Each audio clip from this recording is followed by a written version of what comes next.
Alhamdulillah wassalatu wassalamu ala ashrafil anbiya'i wal mursalin nabiyina Muhammadin sallallahu alayhi wa sallama wa ala alihi wa sahbihi al-akhyar.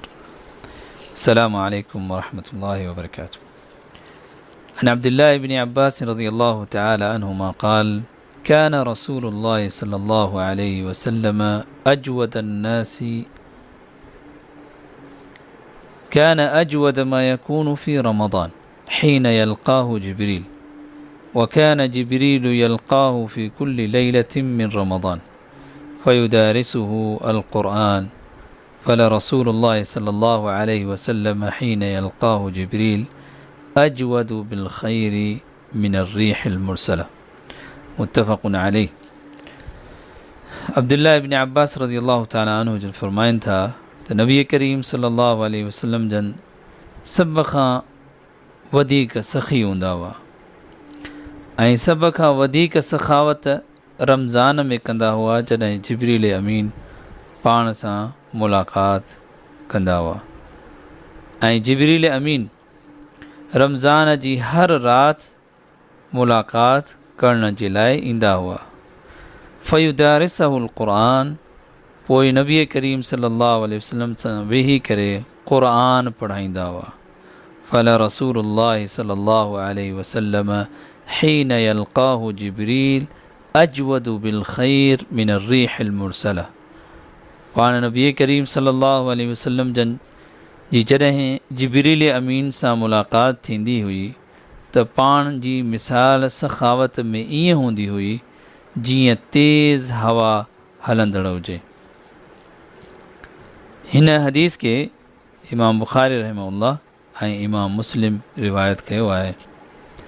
हिन हदीस में नबी करीम सल्लल्लाहु अलैहि वसल्लम जन जी सखावत जेको आहे उन जो ज़िक्र थियल आहे त पाण नबी करीम सल्लल्लाहु अलैहि वसल्लम जन तमामु घणा सखी हूंदा हुआ ऐं उन सखावत जा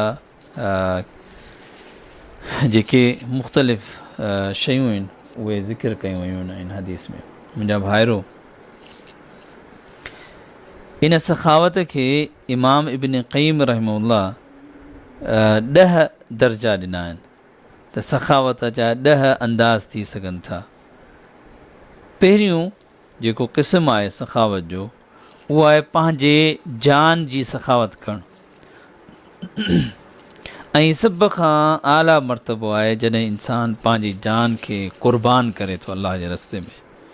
इहो सभ खां पहिरियों जेको आहे सो मर्तबो आहे। ॿियो मर्तबो अलजूद बिर्रियासा, माना जॾहिं इंसान खे अल्लाह ताला को मान मर्तबो ॾिए थो, को उहिदो अता फ़रमाए थो, जंहिंजे ज़रिए सां माण्हुनि जो ख़ैर ऐं भलाईअ जा के रस्ता थी सघनि था। जेकॾहिं अल्लाह ताला का ज़िमेदारी ॾिनी आहे पोइ उहो इंसान उन पंहिंजी ज़िमेदारीअ जो सही तरीक़े सां सखावत करे थो, माण्हुनि जा मसइला हल करे थो, माण्हुनि जा जेके हाजतूं आहिनि उनखे पूरी करण जी कोशिशि करे थो। सखावत जो टियों दर्जो जेको आहे उहो ही आहे त पंहिंजे जिस्म जी लाइ जेका राहत, इत्मीनान, सुकून, निंड, चैन उन खे क़ुर्बान करे थो। जॾहिं रमज़ान जो महीनो अचे थो त पंहिंजी राहत खे बि छॾे थो, बुख ॾिए थो, माण्हुनि जी मदद करे थो, ग़रीबनि खे खाराए थो, पंहिंजो पाण खे थकाए थो। इहे सभु शयूं 3 दर्जे में अचनि थियूं। नंबर 4, जंहिंखे अल्लाह ताला इल्मु ॾिनो आहे उन इल्म खे माण्हुनि ताईं पहुचाए थो, इल्म जी सखावत। ऐं इहो बि माल जे सखावत खां वधीक अफ़ज़ल आहे, छो जो इल्मु जेको आहे उहो माल खां वधीक जेको आहे सो अहमियत रखे थो। नंबर 5, माण्हुनि खे फ़ाइदे पहुचाइण जी क़ुर्बानी, माना माण्हुनि खे कंहिं बि तरीक़े सां फ़ाइदो पहुचायो वञे, पोइ शफ़ात जे ज़रिए सां, सिफ़ारिश जे ज़रिए सां, कंहिंखे चवण जे ज़रिए सां, कंहिंसां गॾु वञी करे कंहिंजी रहनुमाई करण सां। ऐं 6 नंबर पंहिंजे जिस्म खे क़ुर्बान करणु, कंहिं बि तरीक़े सां नबी करीम सल्लल्लाहु अलैहि वसल्लम जन जी हिकु हदीस आहे त इंसान जेको आहे कुल्ल यौमिन तत्लउ फीहि शम्स यअदिलु बैनल इस्नैन सदका। माण्हू जॾहिं कंहिं ॿिनि जे दरमियान अदल इंसाफ़ करे थो, इहो सदको आहे। वयुईनु रजुल अला दाबतिही फयहमिल अलैहा, कंहिं माण्हू खे पंहिंजे सवारी ते विहारे थो, उहो सदको आहे। वलकलिमतु तय्यिबतु सदका, सुठी ॻाल्हि चवणु सदको आहे। माण्हू जेको नमाज़ ॾांहुं वञे थो, जेका विख खणे थो, उन विख खणण ते सदको आहे। रस्ते खां का शइ हटाए थो, उहो सदको आहे। माना इंसान पंहिंजे जिस्म जे ज़रिए सां को बि नेक कमु करे थो, उहो उन जे लाइ सदको आहे। नंबर 7 अलजूद बिल इर्द, माना कंहिं बि माण्हूअ जे लाइ पंहिंजे दिलि में सीने में का शइ न रखणु, चाहे केतिरी बि तकलीफ़ पहुचाई हुजे, केॾो बि नुक़सानु ॾिनो हुजे, ॻाल्हाइण में तव्हांखे बुरो भलो चयो हुजईं, तव्हांजा पैसा खाधा हुजईं, तव्हांखे कूड़ हयो हुजईं, तव्हां ते तोहमतूं हयूं हुजईं, तव्हां हुनखे माफ़ु करे छॾियो। कंहिं रमज़ान जे अंदरि माफ़ु करे छॾियो हुनखे। नंबर 8 अलजूद बिस्सब्र वल इग़दा वल इह्तिमाल, माना इंसान सब्र करण जी, सब्र जी क़ुर्बानी सब्र सां करे। इन जे बारे में इब्न क़य्यिम रहमहुल्लाह इन जी तशरीह लिखंदे हिकिड़ी आयत ज़िक्र फ़रमाई, वजज़ाउ सय्यअतिन सय्यअतुम मिस्लुहा, हीउ पहिरियों दर्जो आहे, पहिरियों मक़ाम आहे। इहो आहे मक़ामुल अदल, माना इंसाफ़ जो जेको मक़ाम आहे। त जेकॾहिं को माण्हू तव्हांखे तकलीफ़ ॾिए थो, उनखे ओतिरी तकलीफ़ ॾियो, माना इहो पहिरियों दर्जो आहे जेको जाइज़ आहे। फमन आफ़ा व असलह फअजरुहु अला अल्लाह, जंहिं माफ़ कयो ऐं उनजी इस्लाह कई त उनखे अल्लाह रब्बुल आलमीन अजुर अता फ़रमाईंदो। इहो माना मक़ामुल फ़ज़ल, माना ॿियो दर्जो आहे, आला दर्जो आहे। वनदब इलैहि, माना इन जी तरग़ीब ॾिनी अल्लाह रब्बुल आलमीन। इन्नहु ला युहिब्बु ज़ालिमीन, ऐं टियों दर्जो आहे ज़ुल्म जो, जंहिंजे बारे में अल्लाह रब्बुल आलमीन इनखे हराम करार ॾिनो। सो इन करे इंसान जॾहिं बि सब्र जो दरवाज़ो पंहिंजे हथ में रखे थो, उन खे हुअणु खपे। त उन तरीक़े सां जेको हिन आयत करीमा में 3 शयूं, 3 मक़ामात ज़िक्र कया विया। पहिरियों त जेकॾहिं कंहिं ज़्यादती कई आहे त उनखे उन सां ओतिरी ज़्यादती करणु खपे, उन खां वधीक न। वधीक जेको आहे ज़ुल्म आहे।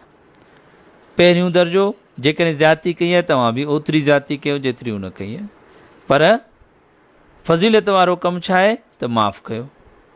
ऐं हराम कहिड़ी शइ आहे त ज़ुल्म कयो, ज़्यादती कयो। असां वटि थींदो ईअं आहे त जेकॾहिं कंहिं तव्हां सां ज़्यादती कई आहे त उन खां वधीक उनखे जवाबु ॾिनो वञो, ताकी असांजो उहो जेको दर्जो आहे उहो बि ख़तमु थी वञे। ऐं नंबर 9 जेको आहे सखावत जो, उहो आहे अलजूद बिल ख़ुलुक़िल हसन, अच्छे अख़लाक़ जो मुज़ाहिरो करणु। अच्छे अख़लाक़ जो मुज़ाहिरो करणु रमज़ान जे अंदरि।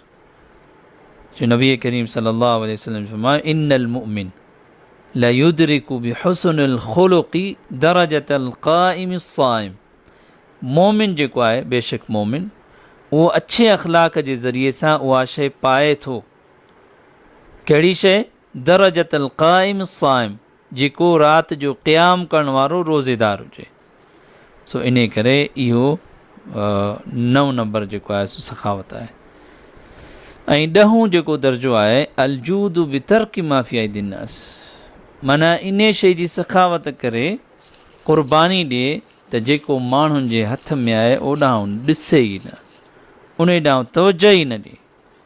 त इहे जेके दर्जा आहिनि अल्लाह जे रसूल सल्लल्लाहु अलैहि वसल्लम जन रमज़ान जे महीने में इन हदीस जी शरह कंदे उलमाए किराम लिखियो त अल्लाह जे रसूल सल्लल्लाहु अलैहि वसल्लम जन वटि इहे 10 ई जेके सखावत जा दर्जा आहिनि, उहे सभई जो सभई दर्जा जेके आहिनि उहे नबी करीम सल्लल्लाहु अलैहि वसल्लम जन जी ज़ात में मौजूदु हुआ। सो तंहिंजे करे नबी करीम सल्लल्लाहु अलैहि वसल्लम जन जे बारे में इब्न अब्बास रज़ियल्लाहु तआला अन्हु फरमायो, कान रसूलुल्लाह सल्लल्लाहु अलैहि वसल्लम अजवद अन्नास, नबी करीम सल्लल्लाहु अलैहि वसल्लम जन सभ खां वधीक सखावत करण वारा हुआ। ऐं वकान अजवद मा यकूनु फी रमज़ानहीन यल्क़ाहु जिब्रील, ऐं जॾहिं जिब्रील अमीन पाण नबी करीम सल्लल्लाहु अलैहि वसल्लम जिन सां मुलाक़ात कंदा, क़ुरान पढ़ाइण जे लाइ ईंदा हुआ, त उन वक़्तु नबी करीम सल्लल्लाहु अलैहि वसल्लम जिन जो सखावत जा अंदाज़ ई मुख़्तलिफ़ थी वेंदा हुआ। ऐं जिब्रील अमीन जेको आहे सो हर राति नबी करीम सल्लल्लाहु अलैहि वसल्लम जिन खे क़ुरान पढ़ाइण ईंदा हुआ, ॿुधण ईंदा हुआ। ऐं पोइ उन हदीस जे आख़िर में इब्न अब्बास रज़ी अल्लाह ताला अन्हु नबी करीम सल्लल्लाहु अलैहि वसल्लम जन जे सखावत जो मिसाल तशबीह ॾींदे करे फरमायो, अजवदु बिल ख़ैरि मिन अर्रीहिल मुरसला, उन हवा खां वधीक सखावत करण वारा हूंदा हुआ जेका हवा हर हिकु माण्हूअ ताईं पहुचण वारी हूंदी आहे। त इन जी मुराद इहा आहे त नबी करीम सल्लल्लाहु अलैहि वसल्लम जन सखावत तमामु घणी कंदा हुआ। रमज़ान जे अंदरि जेके अहादीस अचनि थियूं, मुख़्तलिफ़ अहादीस में नबी करीम सल्लल्लाहु अलैहि वसल्लम जन जी सखावत जा जेके मिसाल आहिनि, इंसान ॾिसी करे हैरान थो थी वञे। हिकिड़ो अराबी आयो, नबी करीम सल्लल्लाहु अलैहि वसल्लम जन उन्हनि खे जबलनि जे विच में जेके वॾा मेड़ हुआ बकरियुनि ढोरनि जा, उहे ॾेई छॾिया। उहो जॾहिं वापसि पंहिंजे क़ौम ॾांहुं मोटियो, उन क़ौम खे चयो त ईमान आणियो, छो जो अलाह जी कसम आऊं अहिड़ी शख़्सियत ॾिसी आयो आहियां जेको ग़ुरबत खां डिॼे ई नथो। सुभान अल्लाह। सो अल्लाह रब्बुल आलमीन खां दुआ आहे त असांखे इन क़ुरान जे महीने में सखावत करण जी तौफ़ीक़ अता फ़रमाए। ऐं जेके इब्न क़य्यिम रहमहुल्लाह 10 क़िस्म सखावत जा ज़िक्र कया आहिनि, उन्हनि मंझां जेतिरा थी सघनि इंसान पंहिंजी इन रमज़ान जे महीने में कोशिशि करे त हर शइ जे अंदरि उन जी सखावत जो कुझु न कुझु हिसो हुजे। अक़ूलु मा तस्मऊन व अस्तग़फिरुल्लाह ली व लकुम व लिसाइरिल मुस्लिमीन। अस्सलामु अलैकुम व रहमतुल्लाहि व बरकातुहू।